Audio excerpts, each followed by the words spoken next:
All right, so when the next solar flare fries the grid, these three flowers might be the reason you're still standing. So the Carrington Event was a massive solar flare that hit back in 1859, and it set all the telegraph wires on fire. It induced a massive charge in anything electrical and destroyed them. This was before electronics were really a thing, so think about what would happen in this flare happened in today's world. All of the cars, phones, satellites, electrical wires would be destroyed, and it would take months, if not years, for everyone to recover, and a ton of people would die.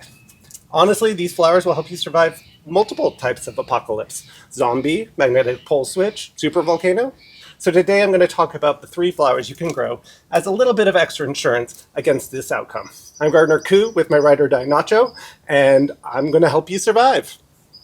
The first and most versatile, in my opinion, is dahlias. I know you're thinking I'm crazy, but they actually have an edible tuber that is full of calories and vitamins. Just be sure not to harvest the crown, and you can keep getting edible tubers off of the same plant. Dahlias are also cut flower powerhouses, but don't eat the flowers. Did you know that fuchsias have berries?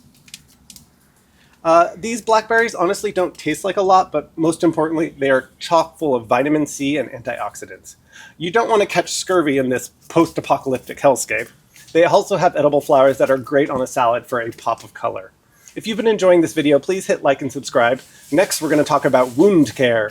So calendula is another one you're going to need to protect yourself from the marauding masses. Calendula helps seal wounds and soothe skin conditions, and it's anti-inflammatory, antifungal, and antibacterial. Now you get to learn how to make a poultice.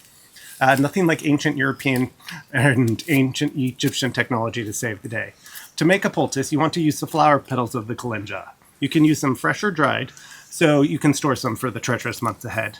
Grind the petals up with a little bit of clean water or oil, and warm this paste up. Warm, not hot. Then apply it to a clean cloth about ½ an inch thick. Enclose the paste in the cloth. Then take it and wrap it around the cleaned wound.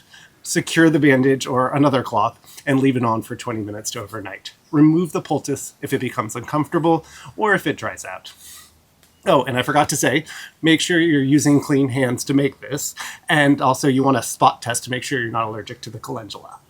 So here are the three flowers you need to survive the solar storm and make it through till society rebuilds. Just think of it as a little extra insurance that also adds beauty to your garden and your life. Gardener Koo here with Nacho and Freya. Now go out there and survive.